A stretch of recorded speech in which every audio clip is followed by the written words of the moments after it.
Uncle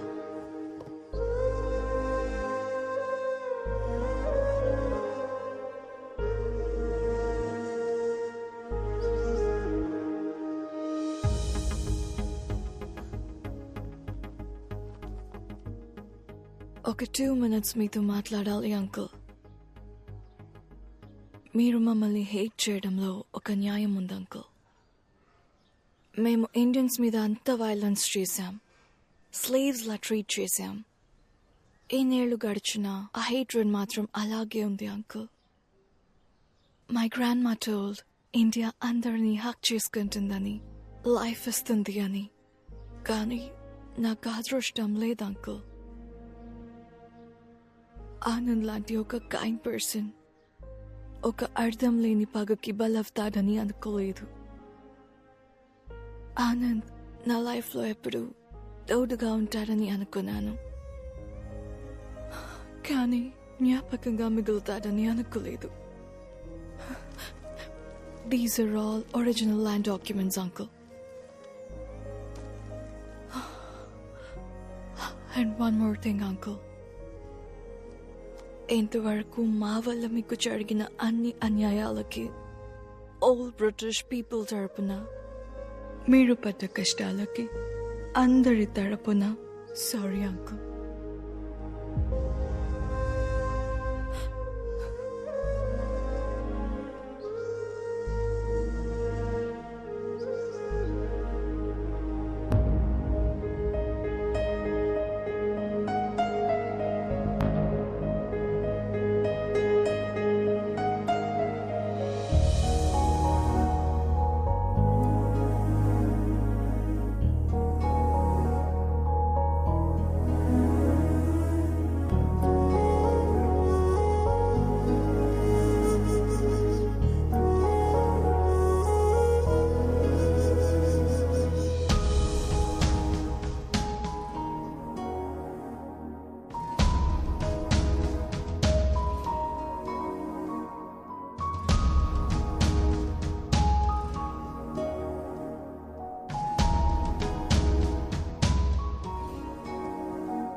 ఇప్పుడు నేను దేవరకోట పొలిమేర నుంచి లైవ్ రిపోర్ట్ చేస్తున్నాను.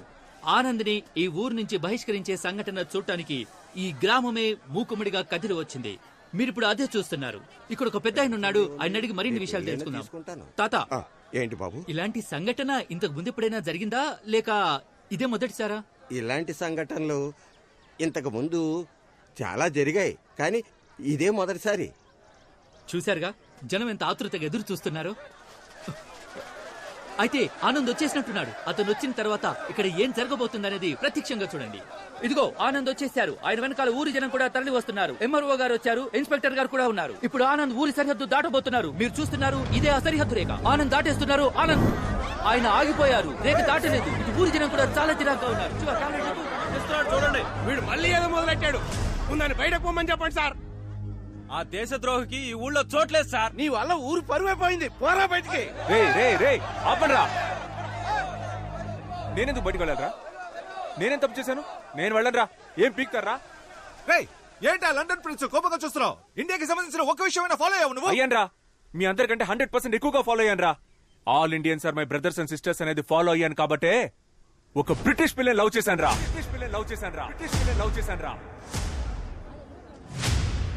జామకాయలు 10 రూపాయలకి 4, 5 రూపాయలకి 2 తీసుకోండయ్యా. మామ, నేను ఇప్పుడే స్టార్ట్ చేశాను మామ. ప్లీజ్ కొంచెం పక్కకి వెళ్తావా?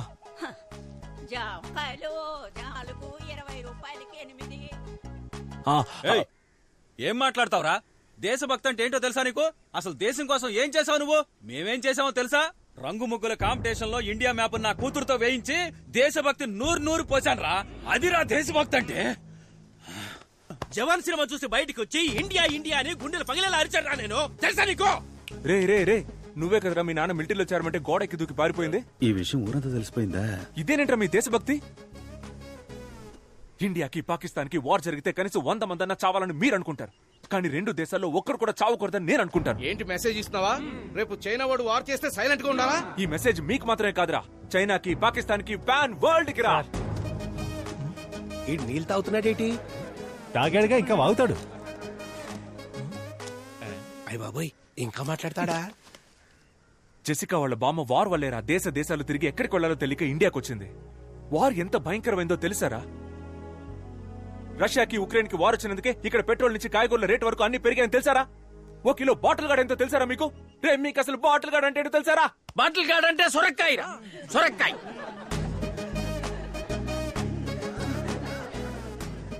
సార్, ముందు బార్డర్ నుంచి బయటికి పంపించాడు సార్ విని. బార్డర్ అనే మాట ఫస్ట్ ఎప్పుడు విన్నానో తెలుసారా? మా పక్కింటి ఆంటీ మా అమ్మ దగ్గరకు వచ్చి, అక్క నీ చీర బార్డర్ బాగుంది, నా చీర బార్డర్ బాగుందా అని అడిగింది. అప్పుడేరా ఫస్ట్ టైం విన్నాను ఆ మాట. నాకు తెలిసిందల్లా ఒక్క బార్డరేరా. ఏం మాట్లాడుతున్నాడు? వేరే ఏ బార్డర్ నాకు తెలియదురా. బాగా చెప్పావు తమ్ముడు, కరెక్ట్. అసలు బార్డర్లే ఉండకూడదు, మనకొద్ది బార్డర్స్. ఎవరది? నేనే తమ్ముడు. అన్నా నువ్వు రానా సార్, కొంచెం తప్పుకోండి. నువ్వు రాన్నా, నువ్వు చెప్పన్నా బార్డర్ ప్రాబ్లం గురించి. ఎన్నని చెప్పమంటావు తమ్ముడు? 1 2 మనశాంతిగా బార్డర్ క్రాస్ చేయలేకపోతున్నాం. ఒక ఫుల్ బాటిల్ తెచ్చుకోలేకపోతున్నాం. తరిమి పట్టుకుంటున్నారు. అదిగో ఆయన పట్టుకుంటున్నాడు, ఇదిగో ఈయన పట్టుకుంటున్నాడు. రే ఆగు, నువ్వు ఏ బార్డర్ గురించి చెప్తున్నావు? యానం బార్డర్ గురించి తమ్ముడు. ముందు పోరా ఇక్కడి నుంచి. మీకు ఒకే ఒకటి చెప్తున్నాను రా. ఒకటి చెప్తాను చెప్తూనే ఉన్నా. అవును తమ్ముడు, బాగా లేట్ అయింది. మీ నాన్నగారు కూడా వచ్చారు. బాయ్ చెప్పి వెళ్ళిపో. నాన్న, నన్ను మీరు కూడా అర్థం చేసుకోలేదా నాన్న? Emotional drama. 10th standard school competition లో ఫస్ట్ ప్రైజ్ విన్ అయినప్పుడు అక్కడున్న వాళ్ళంతా ఎవర్రా మీ నాన్న అని అడిగితే నేను మీ పేరే చెప్పాను కదా నాన్న.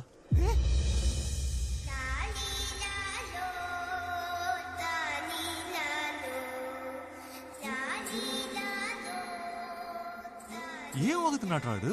టీచర్ని ఎక్కువ క్వశ్చన్స్ అడిగానని స్కూల్ నుంచి పంపించేశారు, స్లిప్పులు పెట్టానని కాలేజ్ నుంచి పంపించేశారు, సినిమా అయిపోయిందని థియేటర్ నుంచి పంపించేశారు, ఇప్పుడు లవ్ చేశారని ఊరి నుంచే పంపించేస్తున్నారు. ఇంటెలిజెంట్ పీపుల్ అంటేనే మీకు నచ్చదు కదరా. ఆ రోజు సోక్రటీస్, ఈ రోజు నేను. చాలరా పోరా. పోన్రా నేను. ఒక బ్రిటిష్ అమ్మాయిని లవ్ చేశారన్న ఒకే కారణం వల్ల కొంచెం కూడా హ్యూమానిటీ లేకుండా ఇలాంటి దారుణమైన పనికి తెగబడిపోయారు కదరా. కరోనా కాలంలో అన్ని దేశాలకి హెల్ప్ చేసినందుకు మనం ఇంకా ప్రాణాలతో ఉన్నాం. అప్పుడు గెలిచింది హ్యూమానిటీయా దేశభక్తారా? చెప్పండి రా, హ్యూమానిటీయా దేశభక్తా? నీకు తెలుసా? నాకు తెలీదు. హ్యూమానిటీ అంటే ఏంటండి? హ్యుమానిటీ అంటే నాకు తెలీదా? హ్యుమానిటీ అంటే హ్యుమానిటీ. దీనికి సమాధానం మా అయ్యగారు చెప్తారు. హ్యుమానిటీయా దేశభక్తి? దీనికి ఆన్సర్ ఏంటో నాకు తెలుసు, కానీ ఈ ఆన్సర్ ప్రపంచానికే వినపడేలా గొంతెత్తి చెప్తాను. సూపర్ అయ్యా. సేమ్ ఇలాగే. ఇప్పుడు నాకు 67 ఏళ్ళు వచ్చాయి. ఈ ఊళ్ళో 66 ఏళ్ల వయసున్న వాళ్ళు ఉంటారు, 68 ఏళ్ల వయసున్న వాళ్ళు ఉంటారు, కానీ ఒక్కడైనా 66 ఏళ్ల వయసులో నాకన్నా పెద్దోడు అవ్వగలుగుతాడా? ఈయన జవాబు చెప్పేలోపు ప్రశ్నే మర్చిపోయేలా ఉన్నాం. నా జవాబు నేను చెప్పాను, ఇంకా మీరే చెప్పాలి. మా నోడేదో అడుగుతున్నాడు, ఏం చెప్దాం? కొత్తగా ఏదో హ్యూమానిటీ అంటున్నాడు. మన కులపోలంతా హ్యూమానిటీ అందాం. హ్యూమానిటీ. ఆ కులపోలు చెప్పింది మనం ఎందుకు కాపీ కొట్టాలరా? మనం మార్చి చెప్దాం. దేశభక్తి. హ్యూమానిటీ దేశభక్తిలో కూడా కులం చూస్తారా మీరు? కులం, మతం, కలరు, కంట్రీ వీటన్నిటిని దాటి ఒక మనిషిని మనిషిగా చూసే హ్యూమానిటీ మీ అందరికీ ఎప్పుడు వస్తుంది? చెప్పండి, ఆ హ్యూమానిటీ ఎప్పుడు వస్తుంది? తెలిస్తేనే కదరా వస్తుంది. బాబు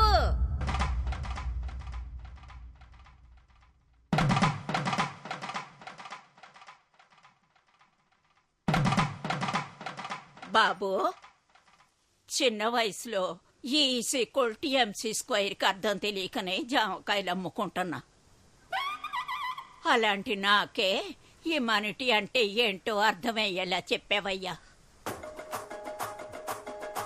నువ్వు చల్లగా ఉండాలి బాబు, చల్లగా ఉండాలి నాయన.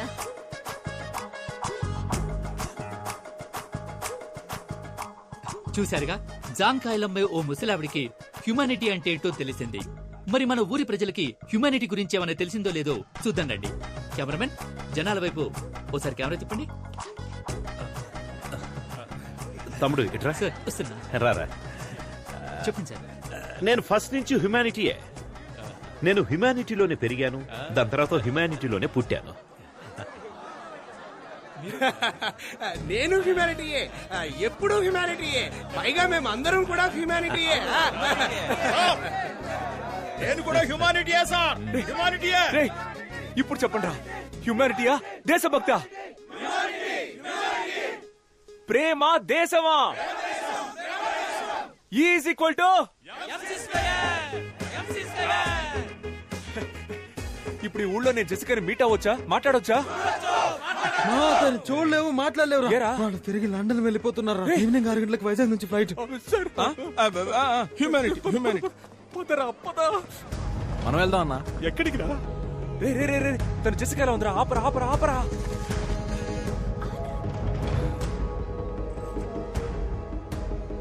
మావయ్య మీరు వెళ్ళలేదా? నువ్వెవరు? ఎందుకు సార్ ఆయన పట్టుకున్నారు? ఆయన చాలా డీసెంట్ అయిన మనిషి సార్, పక్కా జెంటల్మెన్ సార్.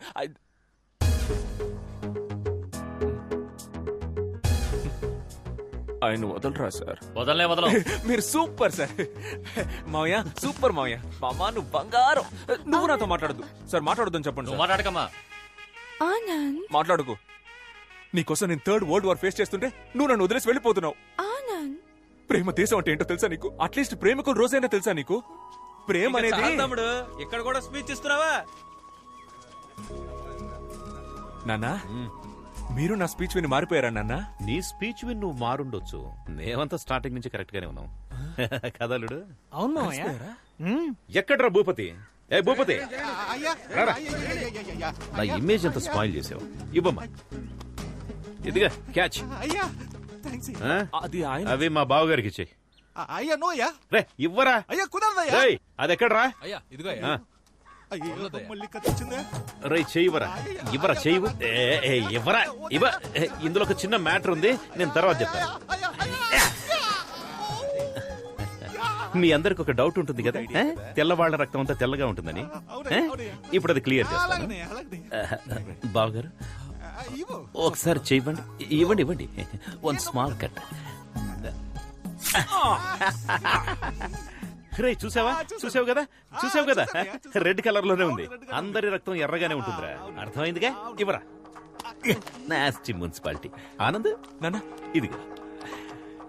బావగారు రండి. కోడలి పిల్ల రామ్మా.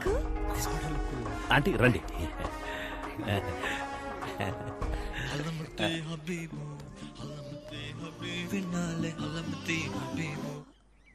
హలమతి హబీబా అంటే నాకు నిజంగా దాని అర్థం తెలియదమ్మా.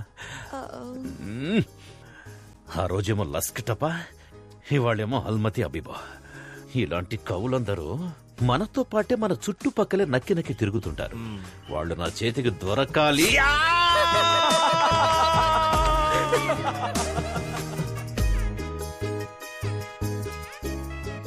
నిన్ను ఒక వారమే కదా ఊర్లో నుంచి బహిష్కరించింది.